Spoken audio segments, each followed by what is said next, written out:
হওয়ার কারণ নাই। আমি এটা বড় গলায় বলে যাবো যে ওয়াদুদ ভূঁইয়ার আছে, কেননা 17 বছর এত শ্রম দিয়ে এত কষ্ট করে আমাদের মা বোনরা, তৃণমূলের মা বোনরা যারা অসহায় সন্তানকে পড়াশোনা করিয়েছে, পড়াশোনা করানোর পরে কোনো চাকরি বাকরি দিতে পারেন, চাকরি বাকরি দিতে পারে নাই।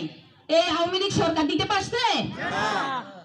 এখন আমাদের যে গরিব মা বোনদের কোনো যে এত কষ্ট করে পড়াশোনা করানোর পর 18-20 লক্ষ টাকা আছে যে চাকরিতে ইয়া করার ছিল? কিন্তু আমাদের ওয়াদুদ ভূঁইয়া 1 থেকে 6 চাকরি দিয়েছে বিনা ঘুষে, দিয়েছে না?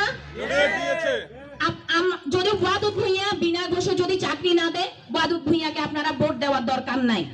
আপনারা শুনবেন সবার থেকে, আমাদের ওয়াদুদ ভূঁইয়া কিন্তু বিনা ঘুষে চাকরি দিয়েছে, দিয়েছে না? অনেকজনকে যে এই পানছড়িতে উন্নয়ন করেছে একমাত্র উনি। এখন কি ওই ইয়াকুব আলী কি পারবে? এই যে ওনার কি আছে যে উনি প্রার্থী হয়ে দাঁড়ানোর?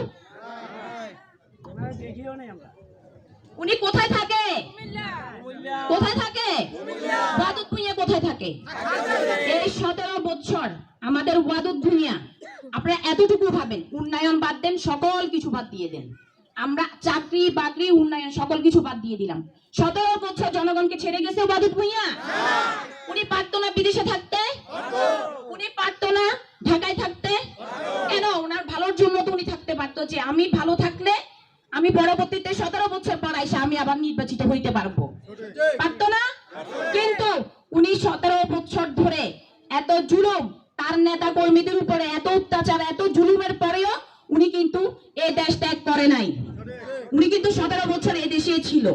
উনি জানে যে আমি এলাকা ভিত্তিক মা বোনদের কাছে না পৌঁছাইতে পারলেও, যে বাপ ভাইদের কাছে না পৌঁছাইতে পারলেও